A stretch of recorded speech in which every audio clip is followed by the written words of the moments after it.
I found the envelope wedged between a grocery store coupon flyer and a credit card offer. Thick, cream-colored cardstock, gold trim. My stomach twisted before I even opened it. Mr. and Mrs. Thompson cordially invite you to celebrate the engagement of their son, Adam Thompson, to Jessica Haynes. I let out a short laugh, more of a scoff, really. Of course, it wasn't from Adam. It was from them. My parents. My name is Leah Thompson. I'm 30 years old, and I live in Naperville, Illinois, just outside Chicago. I work as an event planner, not a party girl, not a Pinterest hobbyist. A real business owner with real clients. But to my parents, it's just a placeholder until I figure out what I'm doing. The second I saw that envelope, my chest went tight. Adam's getting married. The golden boy, the corporate lawyer, the son who never screwed up. The one they talk about like he walked out of a Harvard catalog. And me? I'm the one they mention with a sigh. Quick note. Before we go further, share which city or country you're watching from. I sat on my kitchen stool and stared at the invite like it might bite. It was so formal. Gold lettering, RSVP link printed on the back, like it was a black tie gala. Which, knowing my parents, it probably was. The date was 2 weeks away. I could already picture the smug smiles, the designer dresses, the passive-aggressive small talk. I tossed the envelope onto the counter like it burned my hand. Hard pass, I muttered. I stood up, poured a glass of wine, and tried to shake it off. But my eyes kept drifting back to that damn card. Why now? Why did this hit so hard? Maybe because I was tired. Tired of being ignored, brushed off, left out of conversations unless it was to ask when I was getting a real job. I hadn't seen my parents in over a year by choice. Adam and I texted here and there, but we weren't close. Still, there was this itch in the back of my mind. Not curiosity exactly, more like defiance. Like, what if I showed up and didn't let them look down on me this time?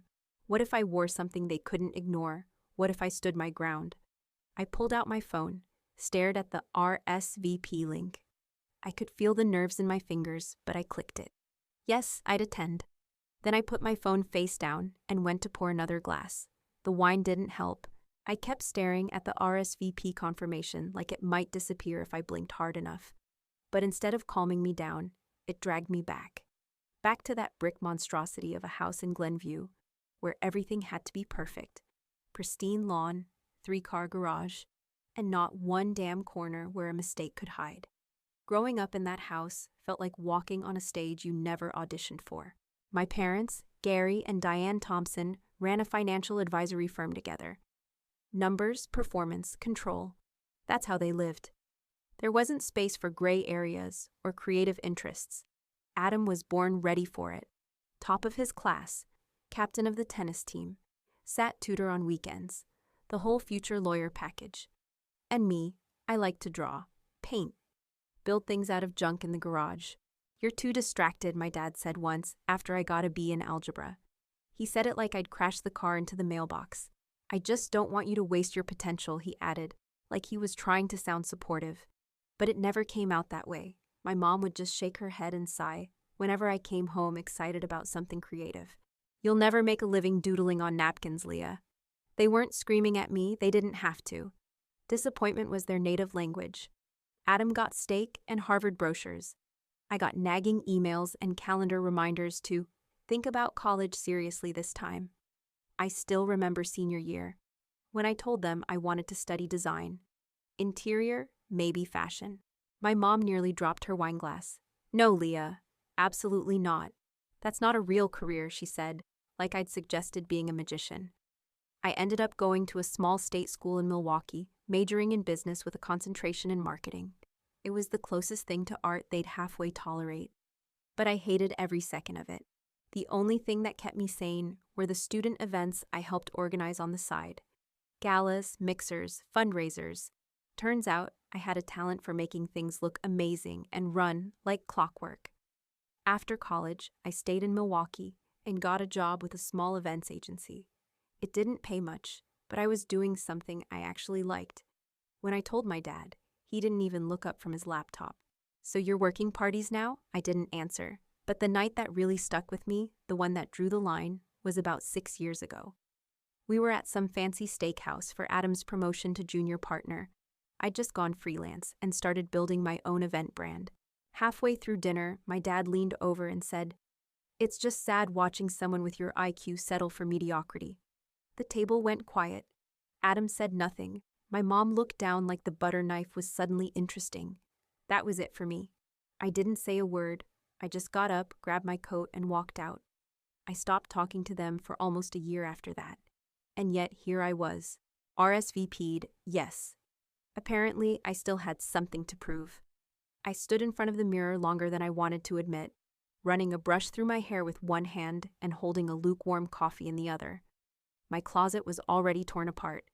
Everything felt too loud, too desperate, too plain. I finally landed on a navy wrap dress.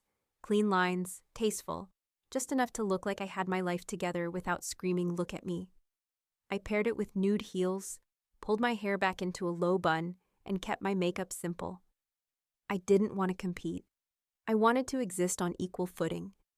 I grabbed my keys, checked my phone one more time, and headed out. Then, naturally, I hit traffic 3 miles from the house. Some accident up ahead had cars crawling like ants on glue. I sat there gripping the steering wheel, staring through the windshield at a bumper sticker that said, "Honk if you're fabulous."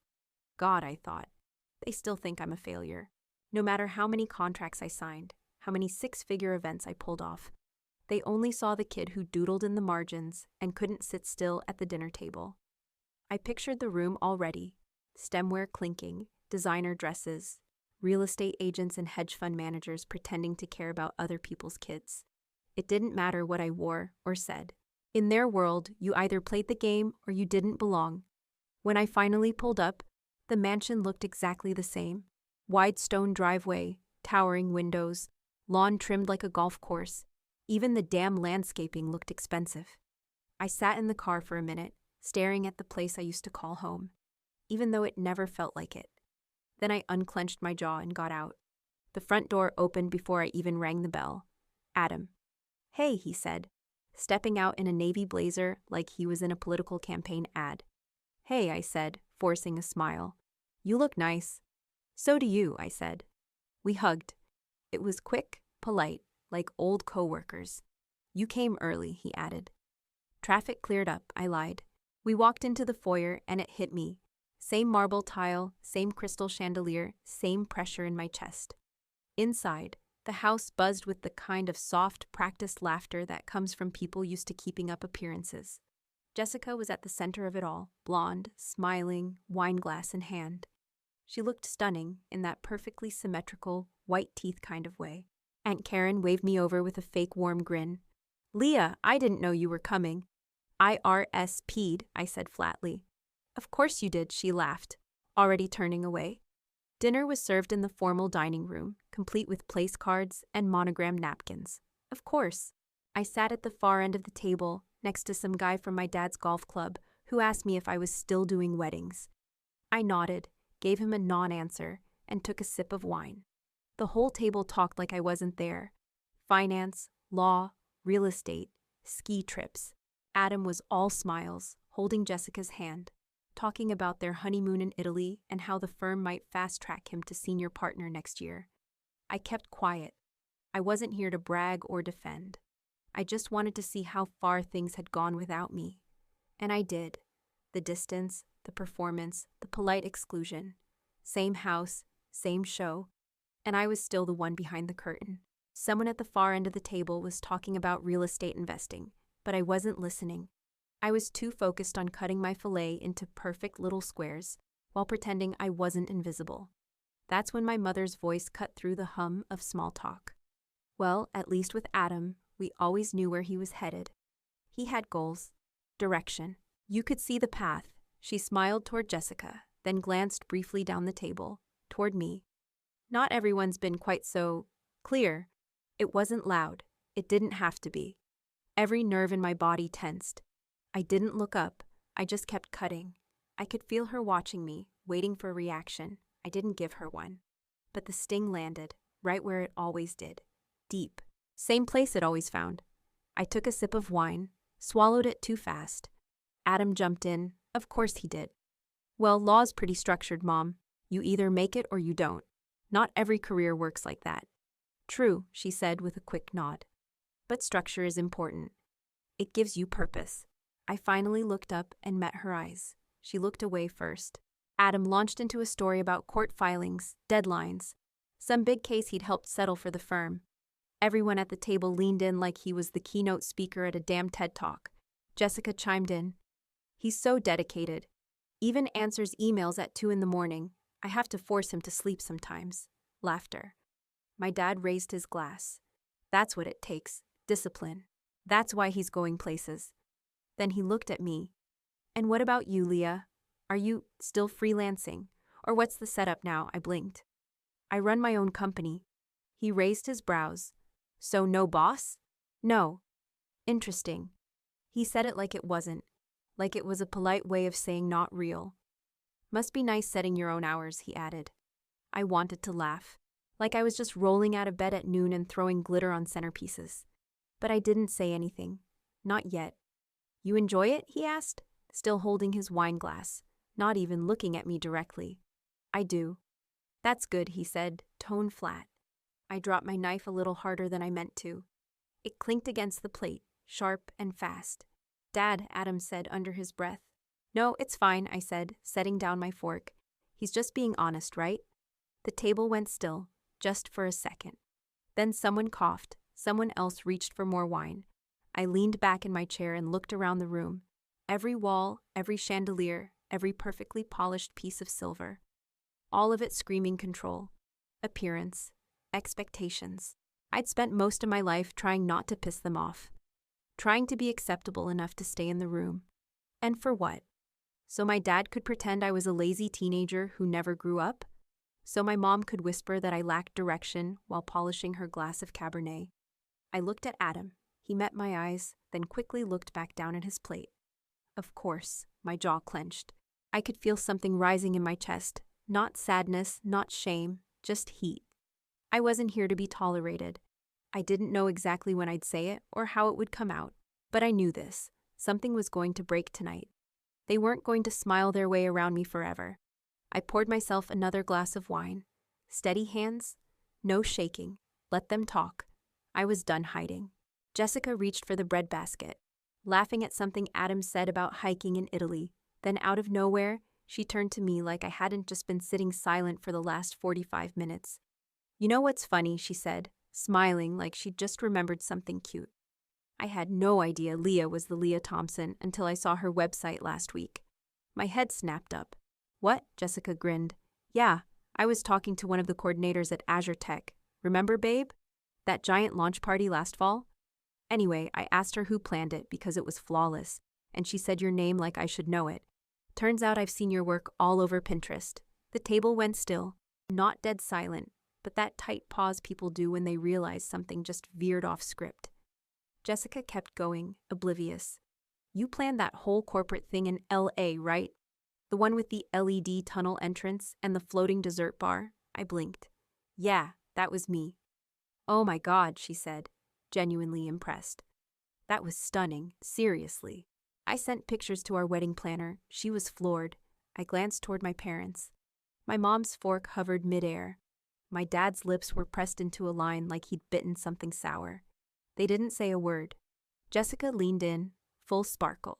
So how's your business doing? You've got your own team now, right? I looked down the table. I looked at Adam. And then I looked back at Jessica and nodded slowly. Yeah, I started my own firm 4 years ago, she beamed. That's incredible. I cleared my throat and leaned forward a little. We've got 12 full-time staff now, dozens of contractors. We're booked out over a year in advance. Someone at the table whistled low. It was Uncle Mitch, who hadn't spoken since appetizers. Damn, he muttered. I wasn't finished.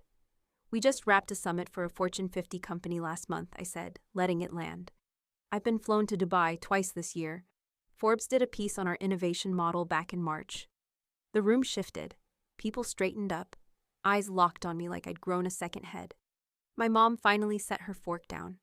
My dad leaned back in his chair, arms crossed. That's quite the update.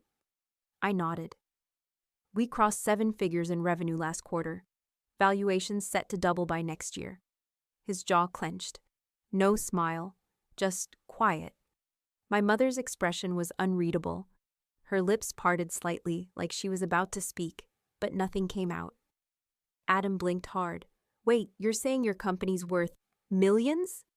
I turned to him. That's what I'm saying. He stared at me like I'd just said I invented the iPhone. Why didn't you tell anyone? I shrugged. Nobody asked. Jessica looked back and forth between me and my parents, clearly piecing together the dynamic for the first time. Oh, she said under her breath. I sat there, calm, hands folded. The fresh pour sat untouched. Every eye was still on me, but I wasn't shrinking from it anymore. I let the silence stretch. My father finally spoke. And this is events? Yes, I said. Events. Parties, he added. No, I said. Experiences, strategy, brand architecture, global logistics. I met his stare. You've just never taken the time to ask what I actually do. More silence. Jessica cleared her throat. Well, I think it's amazing. She reached across the table and gave my arm a light squeeze. You should be really proud. I nodded, but didn't smile. Not yet. My mother blinked fast, like she couldn't decide if she should be happy or offended. Well, she finally said, you certainly kept that hidden. You never wanted to see it, I replied, voice steady. No one touched their food. Even the background chatter from the other end of the table had thinned. For once they were quiet, and I wasn't. And it felt damn good. My mother was the first to break the silence. You've been holding out on us.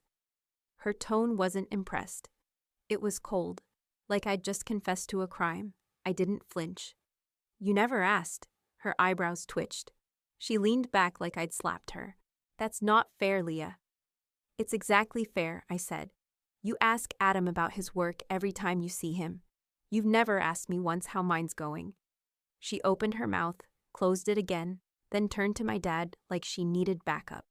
He sat forward, elbows on the table. Why wouldn't you tell us something like this? I met his stare. You didn't care to ask. His jaw tensed. That's not true. I gave a short laugh. Really? The last time I brought up my company, you told me to get serious about my future. That was 2 years ago. He shifted in his chair. We just wanted stability for you. No, I said, cutting him off. You wanted a version of me that fit your world, and since I didn't, you wrote me off. My mom's eyes narrowed. We've always supported our children. No, you've supported Adam. I was tolerated. I kept my voice calm, steady. Until tonight, Adam finally spoke. Leah, I didn't know. Honestly, I had no idea your business was that big. I know, I said. That's kind of the point. He looked down at his plate, lips pressed tight. Guilt crept into his face like he was trying to process 2 realities at once. His version of me and the one sitting in front of him. Well, my mom said, forcing a brittle smile. What's done is done. I suppose we should be proud. Proud. She said it like it hurt her throat. You don't have to be, I replied. This isn't about pride. It's about respect. I don't need applause. I just wanted you to see me. The room shifted again, less stiff but not exactly relaxed, like the floor had cracked and no one was sure where to stand. My dad picked up his glass, stared into it like he was about to say something else, but didn't. The air felt heavier but lighter too, like someone had finally opened a door.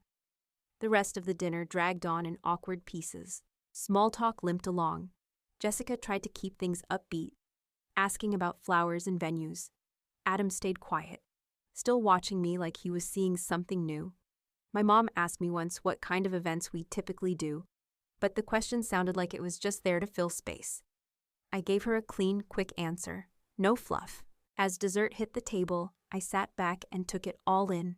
The room, the silence, the way my parents avoided looking directly at me now. They weren't ignoring me anymore. They didn't know what to do with me. For once, I was the one holding the power in the room. And they knew it. It wasn't revenge. It wasn't even about making them uncomfortable. It was about finally being real. Seen on my terms. And I wasn't going back. By the time I pulled into my driveway, my chest felt like it had been holding tension for a decade straight. I killed the engine and just sat there, staring at the steering wheel like it owed me something. That house, that table, that family. I was exhausted, but not the kind of tired that sleep fixes. It was the weight of finally taking the damn mask off after wearing it so long you forgot what your own face looked like. Inside, I kicked off my heels, peeled out of the dress, and crawled under a blanket on the couch. I didn't even bother turning on the lights. I just needed quiet. My phone buzzed the next morning while I was brushing my teeth. It was my mother. I let it go to voicemail. She tried again 10 minutes later. I stared at the screen, then answered. "Leah," she said. No greeting, just my name. I wanted to say I may have said things at dinner that sounded harsher than I intended. I waited. Nothing more came. "That's your apology?" I asked, toothpaste still on my tongue. "I didn't know you'd done so much. You surprised us. You could have found out any time." There was a pause. "Well," she said, stiff as ever, "I just wanted to say I'm sorry if I made you feel dismissed." I wiped my mouth with a towel. "You didn't make me feel dismissed. You dismissed me." For years her breath caught, just slightly. "I'll talk to your father." "Sure," I said, and hung up. 10 minutes later, my dad texted, "Can we meet soon?" "I want to discuss your future." I stared at it for a while. My future, like I was still 19 and needed a spreadsheet and a plan signed off by a parent. No mention of last night, no apology, no acknowledgement. What he meant was, your future now that we know it's worth something. I didn't reply. Not yet. By mid-afternoon, Adam called. I almost let it go to voicemail, but picked up at the last second. "Hey," he said. "Is now a bad time?" "Number, what's up?" "I've been thinking about last night. Honestly, I don't know what to say. You've built something really impressive, Leah. I'm kind of blown away." I leaned against the counter. "Thanks. I guess I just assumed you were still doing, small stuff. I didn't realize how far you'd taken it." "Because you didn't ask," he sighed. "Yeah, I know." There was a pause. "I'm not trying to make excuses," he said. "I think I got comfortable being the one who had it all together. It felt easier that way." "Easier for who?" He didn't answer that. Instead, he asked, "How'd you even grow it like that? What made you think you could?" And that hit different. It wasn't pity, it wasn't a challenge, it was real. I sat down at the kitchen table. I didn't think I could. I just knew I'd die a little every year if I stayed in their version of success. He let out a quiet laugh. "That makes sense." I nodded, even though he couldn't see it. He stayed on the line for a while, just breathing, like he didn't know how to say what he wanted. We weren't there yet, me and him, but for the first time in a long time, the space between us didn't feel like a competition. It felt like a crack in the wall, small but real.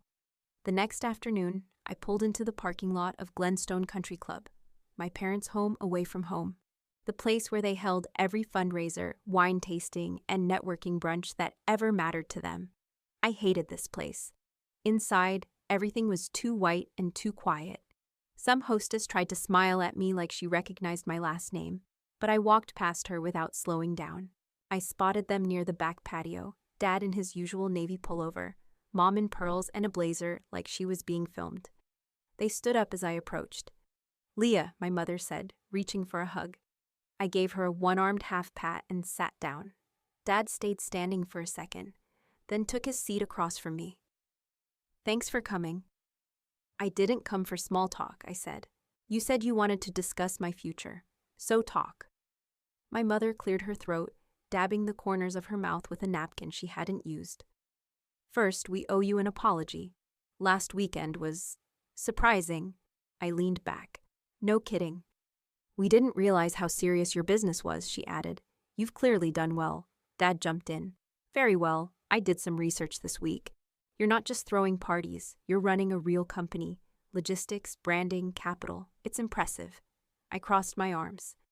"Glad Google filled in the blanks for you." He nodded slowly, ignoring the sting. "Look, I know we weren't always supportive. We just didn't understand what you were building. But now that we do, I think we can help." My eyebrows went up. "Help?" "I've got contacts," he said. "People in tech, finance, hospitality, corporate events, high-end summits. Those are big budgets. You get your foot in the right doors, this thing could scale even bigger." I stared at him. He meant it. Not in a warm, proud dad way, in a deal-making, asset acquisition kind of way. "You think I need your Rolodex to grow? I think you'd be foolish not to use it." I laughed under my breath. "You didn't want to hear about my company until last week. Now you want to invest?" My mom jumped in. "That's not fair." "No," I turned to her. You told me I'd never amount to anything unless I got serious, unless I followed structure. Adam's structure, Dad's structure. You didn't care what I loved. You cared about how it looked. She didn't deny it, just blinked fast like she might cry, but couldn't quite commit. All we ever wanted was for you to be successful, she said. No, I corrected. You wanted me to be successful in a way that made sense to you. There's a difference. Dad looked annoyed now. Is this really necessary? Yes, I said, because this isn't just about your help or your contacts. It's about the fact that I made it without you. And now that there's money on the table, suddenly I'm worth your time? He stared at me, not angry, just quiet. Like he knew I was right and hated it. My mother exhaled. We were wrong, Leah. That stopped me, not the words, the tone, not defensive, not smug, just tired. I saw value in money, status, results, she said. I never knew how to see value in passion until now. I studied her face. For once, it wasn't polished. It wasn't cold. It was human. Dad finally spoke again. You're a hell of a businesswoman. I'll give you that? I nodded once. Thanks, but I don't need anything from you. He tilted his head. Not even advice? Especially not advice, I said. I built something because I believed in it. Not because someone told me it was the smart thing to do. He looked down at the table, hands folded tight. You were never going to give me your approval unless I made money, I added. Well, here we are, but I'm not chasing it anymore. They didn't argue. For the first time in my life, I didn't want anything from them. Not praise, not help, not a damn seat at the table. I was already building my own.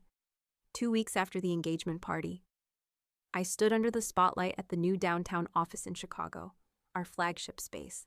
Floor-to-ceiling windows, brushed concrete floors, and every inch of it designed by me. It didn't feel like validation. It felt like arrival. The guest list was tight. No press, no fluff. Just my team, close clients, and the people who helped build it. And my family. They walked in together, right on time. My dad in a charcoal suit, my mom in a navy dress with her hair pulled back the same way I used to copy in high school. Adam trailed behind, no tie, hands in his pockets, looking around like he'd never seen the real me until now. They didn't look uncomfortable. They looked impressed. And not just at the space, but at me. My mom hugged me first. Nothing forced, no back patting, just a real quiet hug. My dad gave me a firm nod and said, "This place is sharp." That was his version of blown away. Adam whistled low. So this is what all the silence was about, huh? I smiled. Yeah, this is what I was busy building. An hour in, my business partner gave the mic to me. I stepped up, cleared my throat, and looked out at a room full of people who actually knew who I was, not who they wanted me to be. Most people think success starts with someone giving you a chance, I said. But sometimes, no one gives it to you. Sometimes you have to build the thing yourself, brick by brick, in silence. I paused. My eyes landed on my parents, then Adam. And when you finally get there, it's not about proving anyone wrong. It's about proving yourself right. Applause broke out, real, loud, and full of something I hadn't felt from them before. Respect. After the speech, Adam pulled me aside near the back window. I'm proud of you, he said. Not just for this, but for sticking with it when none of us got it. Thanks, I said. Took long enough. He laughed. Yeah, it did. We stood there for a second, just watching the city lights outside. I didn't feel like the disappointment anymore. I didn't feel like the black sheep, or the backup plan, or the one they politely ignored. I felt like myself. Fully. And the best part? I hadn't changed for them. They were the ones finally catching up.